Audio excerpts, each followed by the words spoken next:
Please note that the information shared in this podcast is for educational and informational purposes only. Nothing discussed should be interpreted as specific legal advice or as creating an attorney-client relationship.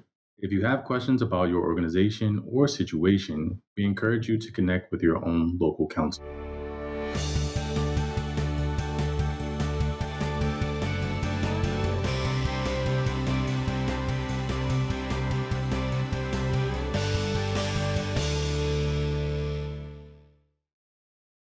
Welcome back to Let's Talk Solutions. I'm your host, Hunter Pettis, and I'm so glad you joined us today. Before we get started, take a moment and think about your church on a typical Sabbath morning.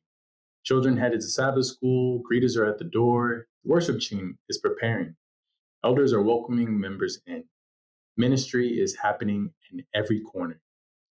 Beneath it all, as you take in those sights, you may have found yourself quietly wondering, are we prepared to protect what God has entrusted to us? If you caught our previous episode, you know that this season we've been exploring stewardship and preparedness. Faith and wisdom are not opposites. Preparation isn't fear-driven, it's mission-driven.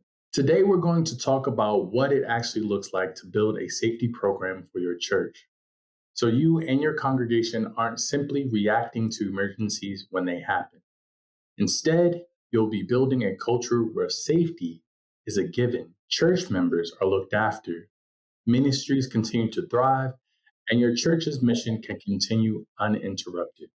Our conversation today also aligns with this year's Safety Sabbath theme, church-centered preparedness.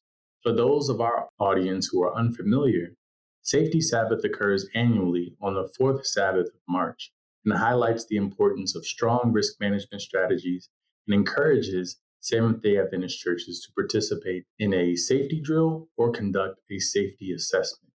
This year, we're encouraging churches to evaluate what risk could be present in their churches and practice a drill built for their ministry needs. Our guest today is Raquel Gosling George, who is a licensing specialist here at Adventist Risk Management. She's also a safety officer at Baltimore White Marsh SDA. Her years for dedicated service to ministry across our church family have helped equip countless churches with our tools and training that they need to create safer, more prepared communities. We're deeply grateful for her commitment, dedication, and enthusiasm. Raquel, thank you so much for being a guest today, and welcome. Thank you, Hunter. It is indeed a pleasure for me to be here. I've enjoyed watching the Let's Talk Solutions podcast. The information has been very enriching for me, and so I'm thrilled to be your guest. Thank you. It's great to have you, and I'm sure that our audience will definitely be grateful for having you as well, with you sharing all of your experiences. A little bit. Let's just start at the beginning. I'm sure our listeners are curious to hear more about you and your story and why you care so deeply about the work. So before the title of safety officer, before the committee meetings, even emergency protocols, what was it that got you involved in this kind of work in the first place, and what drew you to it? So I grew up in the church, and from a child, I was always alerted that there's a second coming of Christ, and that we all need to be in a state of constant preparedness and being alert. And so when I was introduced to Pathfinders, it made a real impact on me. I have been involved in various ministries in the church, but Pathfinders was one of the ones that I loved the most. And I've been involved with Pathfinders for over 30 years. And in that time frame, we've organized and planned many trips. And one of the things that we always have to keep in mind is to be prepared for emergencies or the unknown. And always in the back of my mind is that, hey, we're going to have fun, but we're also going to be safe while we're doing it. And I tell my Pathfinders that the things and skills that they're learning now are not just for the present, but it's for a life. So when Shield the Vulnerable was first introduced, my pastor at the time asked me to help with the screening of volunteers for our church. Now that name has changed. It's called Sterling Volunteers. And I have continued to be a level 2 administrator. And of course, with that title now also came in safety officer. So that's how, I first became a safety officer. I love that. I think you shared a lot of great bullet points for our audience already. when it comes to shielding the vulnerable, protecting the children. You also mentioned how, just in general, our church, we are already taught to be on guard and be prepared for different situations. I'm sure that that's helped shape kind of your experiences and help shape the way that you may either operate here at ARM or even with your church. And so, could you share some other lessons that you've carried with you that influence the kind of leader that you are today and the decisions that you make on behalf of your congregation? Well, when I first started working here, I worked in claims before I went over into doing compliance work in HR. And being in the claims department was an eye-opening experience for me because, Hunter, I was amazed at the enormity of situations that we got from all around the world. And so just looking at the different perspectives and everything that came in, I became more on guard for my church. I became more, say, protective. And I decided that I would be in a state of proactiveness versus being reactive. And so just the catalog of things that came in that we saw from theft, and just destruction, it made me more aware that at my church, I would be alert about a lot of things. So, for example, one of the first things I did was I'd say, hey, AV guys, I need you to catalog all our equipment and everything that we have. I said, because we also have a school. So I was said to the school also, I need all the computer equipment, everything. We need to catalog everything that we have, just in case there's a theft or a fire or any kind of unseen situation that can take place. So I have to say, definitely being here at ARM has opened my eyes more to being very intentional about the things that I do with my own church. Yeah. Something that you said, Raquel, that really stood out for me is the fact that when you started working here, you were in claims and that taught you to go from a reactive mindset to a proactive one. And something that a lot of times we have to keep in mind is the fact that for us, we don't always realize that risk management isn't something that's typically taught in ministry. And so they also have the tendency to try to figure out things in real time. And we all know how often that can, the aftermath of things when they've gone wrong, how difficult and challenging that can be. So it kind of segues easily into my next question, which is from where you sit, both here at ARM as an active safety officer with your church. Can you kind of talk about that gap in education and understanding? What do you wish maybe more leaders understood before they're in the middle of a crisis, and what it looks like to go from being reactive to more of a proactive mindset? Hunter, I love the word intentional. I've come to embrace and love this word because it shows that you are thinking with a whole perspective. My church is still in the working process, but we have come a long way. And that word of intentionality, it encapsulates being in a state of preparedness, where you're purposeful and you have a whole goal in mind. And one of the things I wish is that leadership would look at the church, keeping in mind that we are stewards, which are being faithful managers of God's possessions. And that includes not just the physical building, but it includes the people. And so we preach about being prepared for the second coming, but we don't look at the practicalities of keeping our church family safe. So what I would say to church leaders is, if you have a safety officer, meet with that person and establish a program and a team. And if you don't have one, then establish a person on your church board who will take on that responsibility. But please don't wait until something happens, because it's not just about liability, it's about responsibility. That is a nice hashtag for you. It's not about just liability, but responsibility as well. That's good. And I also like the fact that you said it's about being intentional, actually taking the initiative to be intentional about being proactive. As I mentioned earlier, for our safety Sabbath theme, it is church-centered preparedness. And so that framing, it helps put the local congregation at the center of these safety conversations. Hopefully, they're being more intentional about these safety conversations. And the idea of preparedness isn't something that's imposed from the outside, but something that grows from within. It really, as you have mentioned, it really involves the people. It has to be rooted in our own relationships that we have and mission that we have within our own church.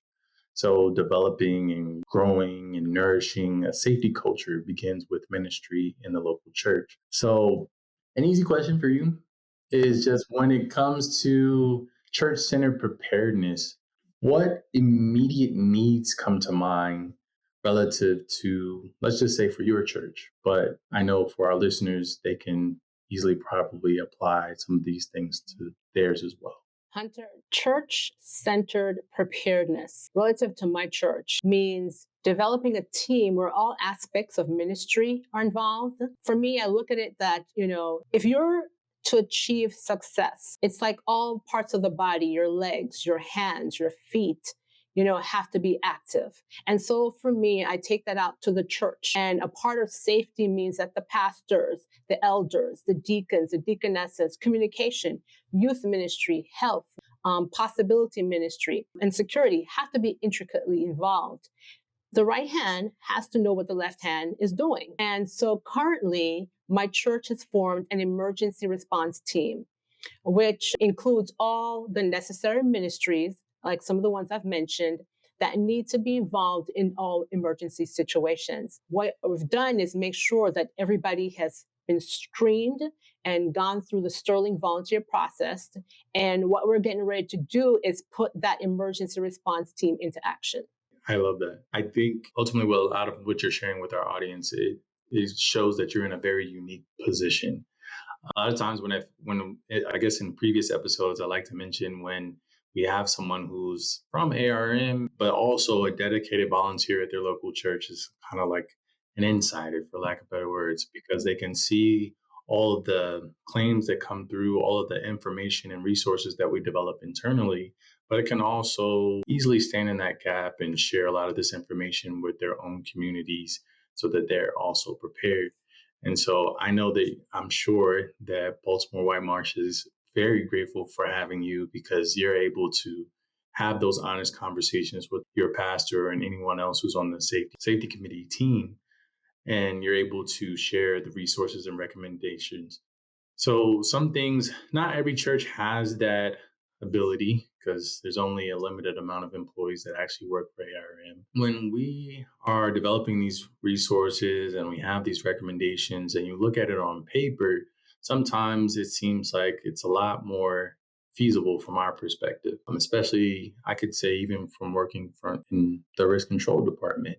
It's easy to say, hey, you guys should be checking these fire extinguishers X amount of times over the course of, a 5-year span. You should be following up with that or checking your handrails or whatever the case may be. It's easy to say those things from my perspective because I'm not physically there at the churches. And I have a little bit more training than any volunteer who may be standing in as their safety officer at their location. But again, kind of going back to the fact that you're in a very unique position. You work for ARM, but you're also the safety officer for your church. Have you noticed any gaps in what's actually feasible in churches sometimes? Hunter, we're still in the process of working some of those details out. One of the things that I realized is that, yes, things can be put on paper, but there's nothing like practice. Practice, practice, practice. It's vital to the success of being prepared. Everything is not going to be perfect, but it's vital that you do several run-through drills before implementing them. I remember when I was in Pathfinders and we were doing camping skills 1 through 4, and some instructors would do it in a classroom setting with a PowerPoint presentation. Kids who don't even know how to light a match because everything is just so inbound. So what we've done is that we've taken them out into the real woods where we can actually do a real fire. And so I bring that point up to say it's the same thing here. There's nothing like doing things hands-on. So while it's good to see things on paper, it's good for us to practice drills. So we have laid out the foundation for our fire drill. which is coming up. And we utilize, of course, all the resources that we got from ARM. So now we have our crisis response team. Our alarm system has been checked. We've been discussing it with the board. We've announced it to the church and told them what's coming up, what to expect. We have a map of our church inside and the exterior.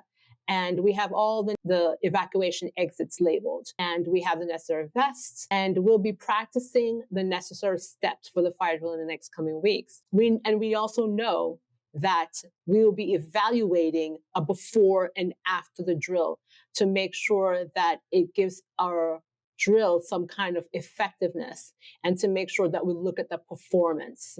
So these are some of the things that I think it's really that helps with the gap. It's not just looking, it's important for paper, but it's also vital that you practice. That's excellent. You put it really into perspective when it comes to practicing those things. I kind of, for a second, I got fixated on the Pathfinders because I didn't actually make a very good Pathfinder. I do know how to light a match, but I did not do too well with winter camping or floating. So I still can't float very You should well. have gone with me. I would have taken you to my winter camping and See, polar bear camping. so I'll have to try it again eventually. But you bring up a really good point in terms of scheduling drills and the trainings for your church. And I hope that, especially with Safety Sabbath coming up, or depending on when you listen to it, is recently passed, but making sure that you all are doing these drills and being prepared for that. You know, I assume that this is something that you've done in the past as well, not just being prepared for this year with all the tools and resources that you've been able to acquire. But I guess my next question would really be, what made you decide to advocate on behalf of your church to do these drills? And even in the past, is there anything that you may have observed when your church participated in maybe similar activities and how that went for you all? And was it a good experience? Was it tough? Was it difficult? I've heard in some instances, churches don't think that it's an appropriate time to conduct drills. So could you talk about that a little bit? It's a very valid question because, Hunter, the reason why we advocated for them is because, of course, we notice that there's a need for them. And also, we have to realize there's a lot of things going on out there and dangerous situations are happening in religious organizations. So again, be proactive and not reactive. Our pastors and other church leaders, especially the ones who are involved in children and youth ministry, we assessed certain situations and realized that, there's nothing present like now. Because one of the great things is that in the past, when we've tried similar things and we were more prepared for them, we realized that we were less apprehensive and we were more relaxed because we knew that we had placed all those safety measures in the right area. And so it took us out of an area of being anxious and being more comfortable because we knew we were more prepared. Yeah.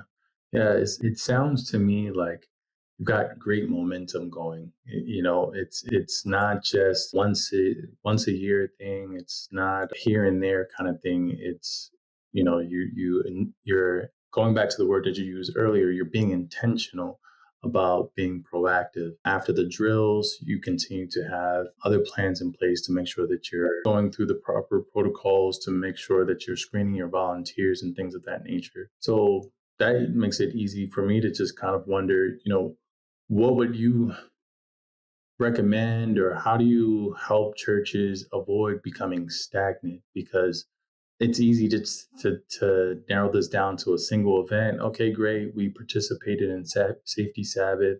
We did that. Now it's done. We don't have to continue this culture of risk management. We'll deal with things as they come up, as opposed to, like you've mentioned previous times, being proactive. So what does it look like, and what does it take to move from just doing a single event to more sustained culture of preparedness?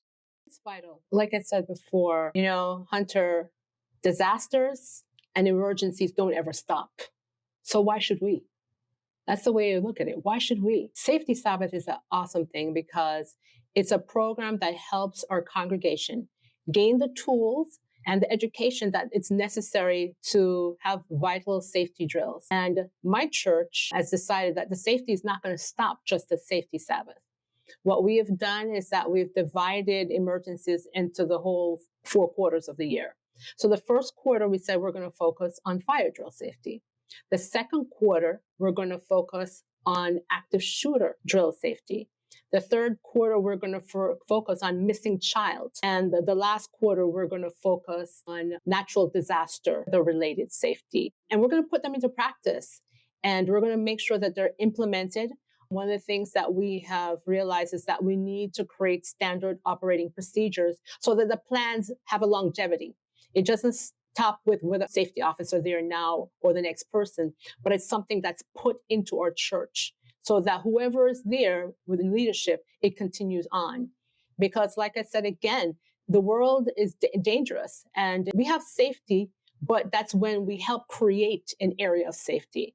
And we have to be very cognizant about it. And again, the word intentional. So this is what I'd say to people is we are people we're being prepared. And so we always have to make sure that we have that in the back of our minds, always. Having that quarterly risk management plan in place is, I almost feel like that might have be the first time I've heard a church doing that. And I think that's awesome. It keeps you on your toes. It keeps you prepared. Everyone knows what to do in the event of an emergency or an event like that. So that I love that. I love that. I hope that that's also a value to our listeners.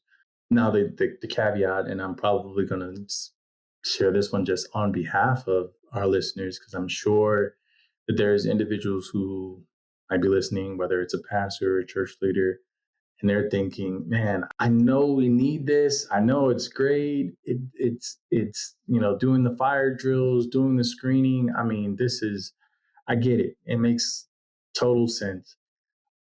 But I don't know where to begin. I don't even know where to start. What would you recommend for that? Like, what would you tell them? I love our new pastor. I'm going to give a shout out to Pastor Elvis McCoy, because when he first started out in ministry at our church, he made sure that all the leaders came together to understand what our common mission and vision was. And it was through this impetus that we developed an emergency response team. And at my church, we currently have walkie-talkies. So the deacons and deaconesses, they do their walkthroughs through church and everything. But one of the things I would say is that create an environment of safety. And as I said before, make sure that you're doing the sterling volunteer. The person who's doing the sterling volunteer could also, in an interim, serve as the person who does the safety for the church.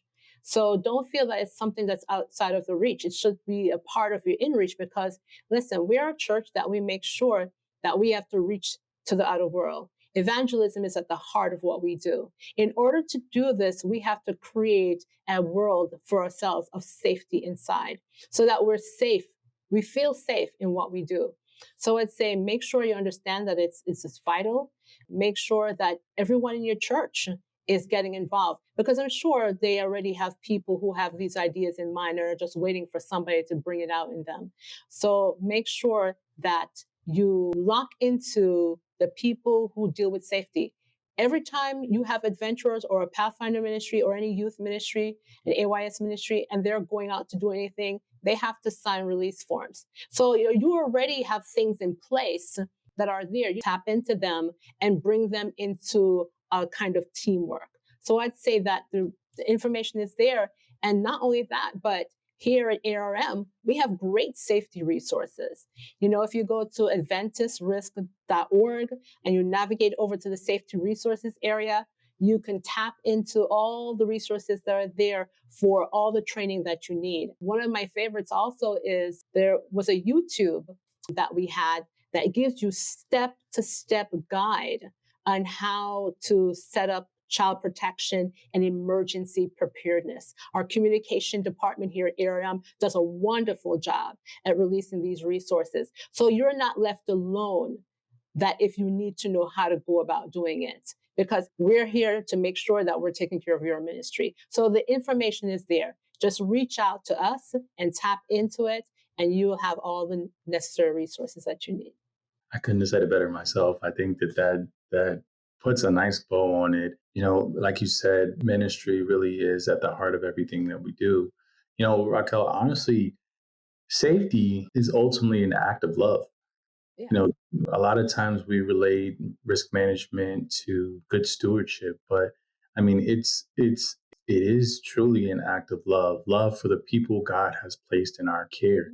And what you've shared today and what you've modeled at your church and continue to model is that it doesn't have to be complicated. It's pretty straightforward. A lot of times we have all the resources, we have these conversations. There's individuals out there that are willing to help you and continue to volunteer and do that. But it starts with a willing heart and a committed team and the courage just to take that first step. I think you've shared with our audience some great ways to do that in an impactful ways because we understand that being proactive goes a long way as opposed to being reactive. I just want to say, first and foremost, thank you so much for this conversation because it's been a rich conversation. I know we talk about this day in and day out just because it's our jobs, but it always helps to just continue to have these conversations and explore the why, clearly identifying safety leadership and why it matters. You've Thank you, shared Hunter. Thank you. how Thank you for having me. I really appreciate just the opportunity to share what I have learned being here and learn from you. So thank you so much. I really appreciate being here. and I appreciate you. I think our audience also very much appreciates you as well.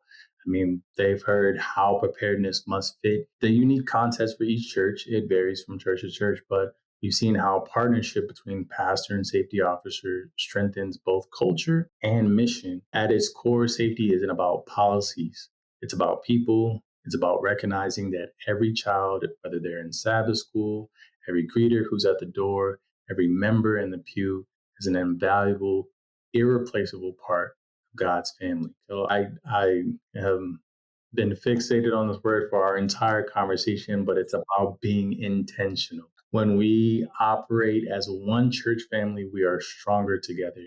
By sharing knowledge, by investing in training, and collaborating locally, we preserve ministry and we protect the mission. And that goes a long way. So, for our listeners, we challenge you to consider a few key questions. Does your church have designated safety officer, a safety committee? When was the last time you assessed your church's unique risk? How will you use this month's safety Sabbath as a starting point instead of an ending point? Choose one particular step towards safety this week because being one church protected begins with one intentional decision. Thank you again, Raquel, for joining us. You can listen to this and all episodes on Apple Podcasts, Spotify, and Amazon Music. You can also visit AdventistRisk.org, hover over the Safety Resources tab, and select Let's Talk Solutions podcast. There you'll find resources connected to today's conversation, including a new safety officer course, which provides a practical step-by-step guide to creating a safety committee and creating safe and welcoming environments for everyone. Remember, faith and preparation are not opposites, they are partners. Together, they help us build churches that are stronger in safety and united in mission. Until next time, stay faithful and stay prepared.